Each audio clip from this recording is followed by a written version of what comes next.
Okay, thank you, Dr. Daniel Rhind, for joining us for our Q&A for the VICTA Science Fair. Thank you for taking time to join us, speak to us. It'd be great to find out a little bit more about you and what you do. Yeah, tell us a little bit more.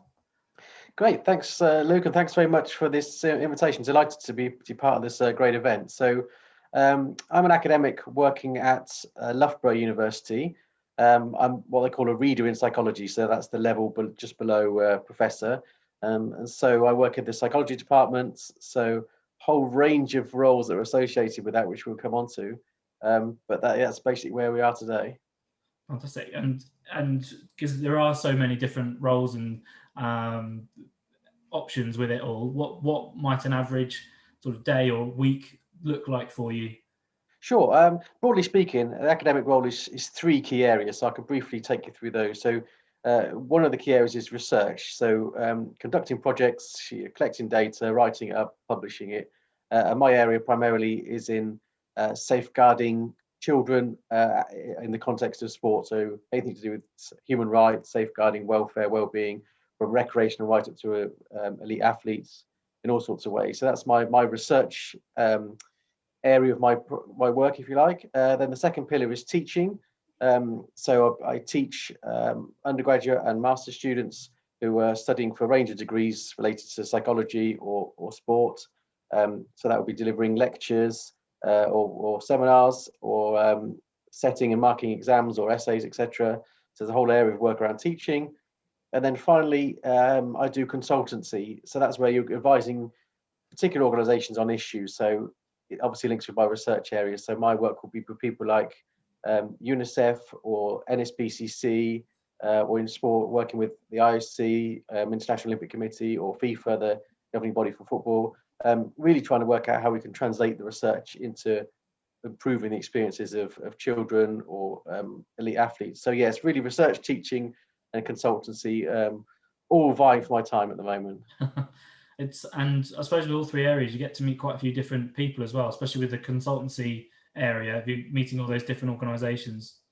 Yeah, it's amazing. We're all different people working from the way things are going is multidisciplinary teams. So I'm there as a researcher, and I've got the data and what the books say. But it's absolutely right that we work with all sorts of people. So on our teams, we might have let's say someone who's a lawyer or child protection specialist or a human rights specialist, and then we have a media person who how to communicate effectively. So a whole range of jobs that come together. And interestingly, that's my job has been made easier in a sense by the way that we use technology now in this current lockdown that we're going through. Because before there would be a lot of traveling around to meet all these different people and go to events. Whereas nowadays, by a couple of clicks of a mouse, you can be in meetings all around the world by Zoom or Teams or etc. So actually, the lockdown has had unintended benefits for me to avoiding the travel, which can be challenging. So yeah, that's but yeah, definitely lots of multidisciplinary teams.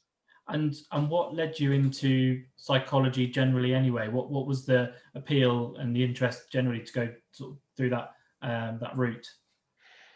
Yeah, it's interesting, really, because I'd like to look back and think it was all really nicely planned out. So when I was there at 14, I had this big grand plan, but in reality, it was a series of opportunities that I took, and it led me to where I am today. So I think it's easy to make it look as though you've got a plan, it's all worked out, but in reality, it was having opportunities at each stage and then working out how to make it happen. But fundamentally, I've always been interested in people, and I got to the stage of where I worked through my A levels, and at that time, the best university in the country really for supporting disabled students was Loughborough. So I chose the university first, and then the course second, which is often back to front as to where it normally is. But nowadays, in the previous sort of 20 years, been major strides made forward. But back then, disability university wasn't as prevalent and well supported as it was now. So I chose the university, and then looking around the various courses, psychology, I always thought, well, that can not close off any doors. It gives you so many opportunities that psychology applies in all sorts of ways. So that's what really attracted to me to the topic, really. And I suppose because perhaps psychology is not perhaps recognised straight away as being a scientific area, really, that you've got your traditional areas, but psychology is very much a science in its own right as well. Yeah, definitely. Yeah, traditionally when we think of the STEM subjects, you might automatically think of psychology, but actually a lot of what we do puts into practice what I learned through right from GCSEs and A-levels in terms of the scientific method and how we actually generate knowledge and how we test out our hypotheses or what we think might happen, how we collect data. And that scientific approach really is fundamental to what we do in psychology. It just happens to be that the variables are not chemicals or things that you might do in physics, but actually we're looking at human behavior or feelings or thoughts or knowledge. So it's taking a scientific approach, if you like, but applying it to humans in different ways, as opposed to what you might do in the labs in the schools that you're in. And sort of finally, for anyone that was, for any young person sort of looking to follow a career in psychology or look for a career in psychology, what would be your advice? What would be sort of the best thing that they could do to sort of progress in that area? Yeah, I certainly think in the short term, it'll be looking to how you can study the area with GCSEs or potentially A levels. But I think it's engaging with people who are in the field, because it was never until I got to university and I saw people give lectures, and I thought, well, actually, I quite like the idea of standing up there and trying to engage people and be entertaining and challenge people. So it was never until I actually saw somebody in that role. I would never in a million years at 14 thought I could be a university lecturer. I didn't even know what it was. So it's almost creating opportunities to speak to people, and see what they're like, and give them their role models to guide you as to how to get through. And probably it's easy to say that someone who looks like they've been successful. Most of the successful people I know are actually the people that have failed the most. So I tried various other careers, could have gone different ways.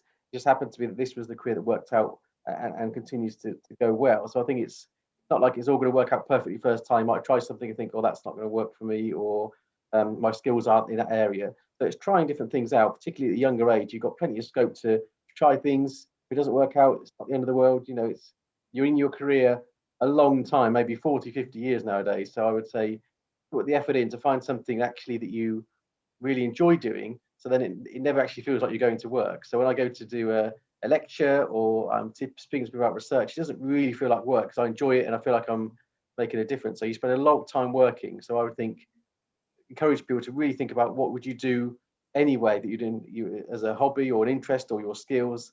And if you can generate that as a career, then that's ideal. So it's developing the academic side and also the potential networks. So events like this are excellent. And if there's any way that I can advise or help anybody, then my email's on the internet. You can find it on the Loughborough webpage. No problem if you want to contact me. Happy to do that. So yeah, trial and error would be my advice. Brilliant. I think that's a lovely point to end on as well. Thank you very much for joining us. No problem. Absolute pleasure. Thanks very much.